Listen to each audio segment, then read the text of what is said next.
لیکن ان میں سے پھر بھی جو اکثر لوگ تھے وہ زمین میں ظلم و زیادتی کرنے والے تھے اور زبردستی کرنے والے تھے.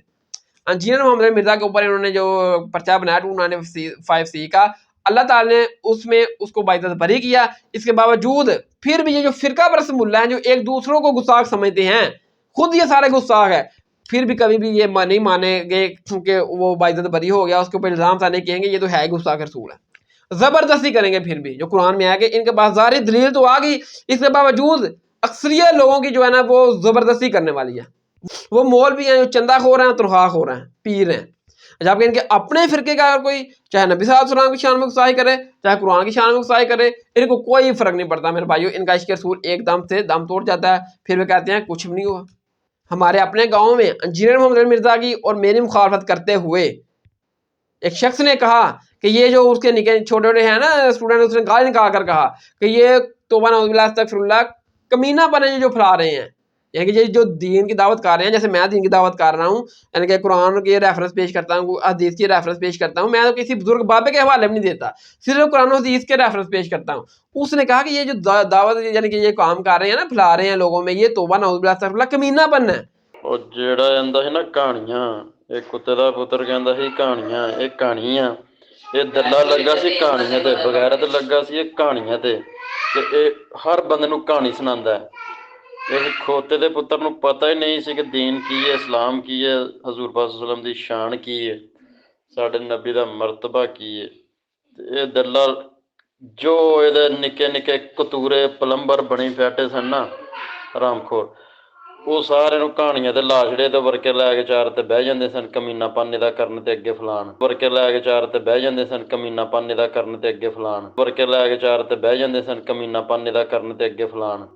ਇਨਸ਼ਾਅੱਲਾ ਉਹ ਕੀ ਉਹਨਾਂ ਦਾ ਪਿਓ ਵੀ ਮੋੜੇਗਾ ਤੇ ਉਹ ਇਸ ਪਾਸੇ ਆਣਗੇ ਵੀ ਨਹੀਂ, ਅੱਲਾ ਦੇ ਹੁਕਮ ਨਾਲ. ਜਰਾ ਕਿ ਇਹਨੂੰ ਇੱਕ ਵਾਰੀ ਜਰਾ ਰਗੜਾ ਲੱਗ ਲੰਦੋ ਸੈੱਟ ਹੋ ਜਾਣੀ ہے. اس شخص نے واضح طور پر قرآن اور نبی صلی اللہ علیہ وسلم کے کلمات کو گالی دی. تو مولوی کہتے ہیں جی میں نے یہ چیز ہائی لائٹ کی کہ بھائی اس کا کچھ کرو. اب تم کہتے ہو کہ ہم عاشق رسول کو ایسے کر دیں گے، اس کو لٹکائیں گے، اس کو قتل کریں گے، فلاں ہیں، ہم نبی صلی اللہ علیہ وسلم کے دیوانے ہیں. اب ہم نے آپ کو بتا دیا کہ اپنے فرقے کا یہ بندہ آپ کا کام کر رہا ہے. تو مولوی کہتے ہیں اس میں کون سی گستاخی ہوگی میرے بھائیو؟ کوئی بندہ قرآن و حدیث کی تعلیمات کو کہہ رہا ہے کہ یہ توبہ نعوذ باللہ استغفر اللہ کمینہ پن پھیلا رہا ہے یہ بندہ، تو کہتے ہیں مولوی اس میں کون سی گستاخی ہوگی؟ ان کا اپنے فرقے کا مولوی چاہے وہاں چاہے نبی صلی اللہ علیہ وسلم کی شان میں گستاخی کرے یا قرآن کی گستاخی کرے، ان کو کوئی فرق نہیں پڑتا میرے بھائیو. تنخواہ خورو، چندہ خورو مولویوں اور پیروں کو. اور پھر اس شخص نے علماء کے موجود میں نبی صلی اللہ علیہ وسلم کی ذاتی اقدس کے بارے میں وہی الفاظ استعمال کیے جو انجینئر محمد علی مرزا نے سائیوں کے ریفرنس سے گستاخانہ الفاظ نبی صلی اللہ علیہ وسلم کی ذاتی اطہر کے بارے میں بیان کیے. تو ان لوگوں نے فرقہ پرست مولویوں نے انجینئر محمد علی مرزا کے اوپر پروجیکٹ ہوا 295C کے تحت جیل کے سلاؤں کے پیچھے ڈروا دیا کہ اگرچہ یہ سائی کا یہ عقیدہ ہے ہمارے نبی صلی اللہ علیہ وسلم کے بارے میں، لیکن انہوں نے وہ الفاظ کیوں نقل کیے نبی صلی اللہ علیہ وسلم کی ذات کے بارے میں گستاخانہ. لیکن ہم اسی شخص نے ہمارے گاؤں میں وہی لفظ انجینئر محمد علی مرزا کے ریفرنس سے نقل کیے گستاخانہ نبی صلی اللہ علیہ وسلم کی شان کے بارے میں. کسی مولوی نے اس کے بارے میں کوئی بات نہیں کی، سارے مولوی خاموش.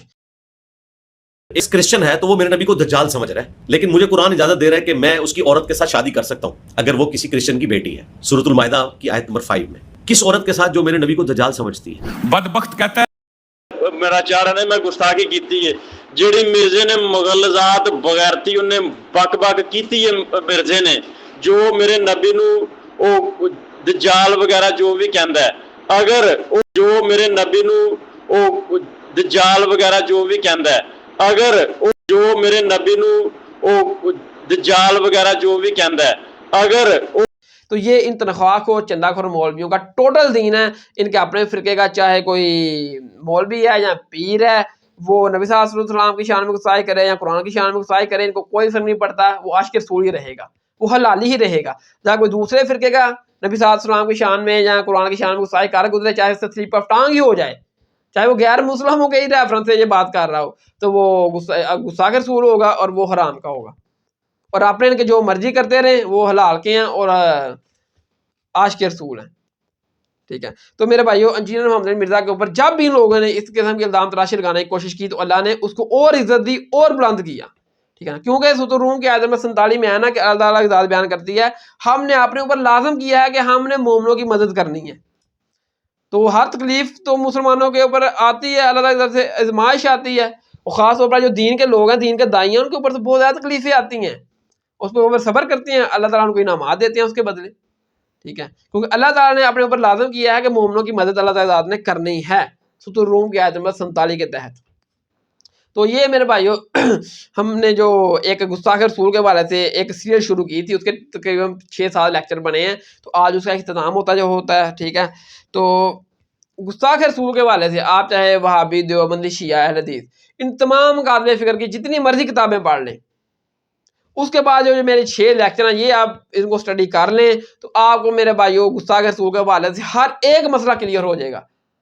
ہزاروں کتابیں ایک طرف اور یہ جو میرے 6-7 لیکچر ہیں آپ ان کو سن لیں، آپ کا گستاخ رسول، گستاخ قرآن، گستاخ خدا کے حوالے سے ایک ایک چیز کو میں نے ان ڈیٹیل ڈسکس کیا ہے، اور جن لوگوں کے یہ دلائل تھے ان کو میں نے علمی طریقے سے جواب دیا ہے، کسی کے اوپر کوئی تان بازی گالی گلوچ نہیں کیا، ہر ایک کو، چاہے وہابی ہے، دیوبندی ہے، شیعہ ہے، اہل حدیث ہے، جو بھی ان کے دلائل تھے گستاخ قرآن، گستاخ رسول، گستاخ خدا کے حوالے سے ایک ایک دلائل ڈسکس کر کے اس کو علمی طریقے سے جواب دیا ہے۔ اور آنے والے وقت میں بھی یہ بتایا ہے کہ اگر کوئی شخص نبی صلی اللہ علیہ وسلم کی شان، اللہ تعالیٰ کی شان، قرآن کی شان میں توہین گستاخی کرتا ہے تو اس کے ساتھ ہماری رعایا ریاست کیا کرے، عوام کیا کرے، اس کے حوالے سے یہ میرے 6 لیکچر ہیں۔ لیکچر نمبر 30 گستاخ رسول کا صحیح مسئلہ، انجینئر محمد مرزا پر علمی تبصرہ۔ لیکچر نمبر 31 وہ کون سے 4 علمی پوائنٹ ہیں، اگر کوئی بندہ گستاخی کار گزرتا ہے تو کون سے 4 علمی پوائنٹ ہیں جن کے اوپر عمل کر کے ہم اس بندے کو منطقی انجام تک پہنچا سکتے ہیں، اور 9 ایسی سٹیٹمنٹ جن سے گستاخی کے پہلو نکلتے ہیں۔ لیکچر نمبر 32 اسلام اور فقہ حنفی میں گستاخ رسول کی سزا کیا ہے، یہ گستاخ قرآن کی سزا کیا ہے۔ لیکچر نمبر 33 حضرت محمد صلی اللہ علیہ وسلم نے اپنے گستاخوں کو کیوں معاف کیا، اور کیا گستاخ رسول کی توبہ قبول ہے اسلام میں۔ اور لیکچر نمبر 34 کیا گستاخ رسول کو اسلام میں گالیاں دینا جائز ہے، اور گستاخ رسول کو گالیاں دینا یہ صحابہ کی، نبی صلی اللہ علیہ وسلم کی اور اللہ تعالیٰ کی سنت ہے۔ یہ میرے بھائیوں لیکچر ہیں، گستاخ رسول ہو، گستاخ قرآن ہو، گستاخ صحابہ ہو، گستاخ رسول ہو، تو کوئی بھی اس قسم کی گستاخی کا معاملہ بنتا ہے تو ان تمام لیکچرز کو اگر کوئی بندہ دیکھ لیتا ہے، اس میں نے تمام دلائل ڈسکس کیے ہیں اور ایک ایک کا جواب علمی طریقے سے قرآن اور صحیح حدیث کی روشنی میں دیا ہے۔ کسی بزرگ بابے کا کوئی حوالہ اس میں موجود نہیں ہے، سارے حوالے سورۃ الحقاف کی آیت نمبر جو 4 آئی کہ اگر تم سچی ہو تو قرآن، کتاب اور علم سے بات کرو، یعنی کہ کتاب سے مراد قرآن ہے، تورات زبور انجیل ہے جو آسمانی کتابیں ہیں، اور علم سے مراد جو انبیاء کرام کی احادیث ہیں، علمی اثار ہیں، ان سے بات کرو۔ تو الحمدللہ ان علمی اثار اور کتاب سے میں نے وہ دلائل ڈسکس کیے ہیں کہ گستاخ رسول، گستاخ قرآن، گستاخ صحابہ کے حوالے سے ایک مسلمان کو کیا قدم اٹھانا چاہیے، مسلمان حکومت کو کیا کرنا چاہیے، اور ہمارے ریاستی اداروں کو کیا کرنا چاہیے۔ تو اللہ تعالیٰ سے دعا کہ جو حق بات میں نے کہی ہمارے دلوں میں راسخ فرمائے، اور جذبات میں اگر ایسے الفاظ میری زبان سے نکل گئے ہیں تو مجھے معاف فرمائے۔ السلام علیکم۔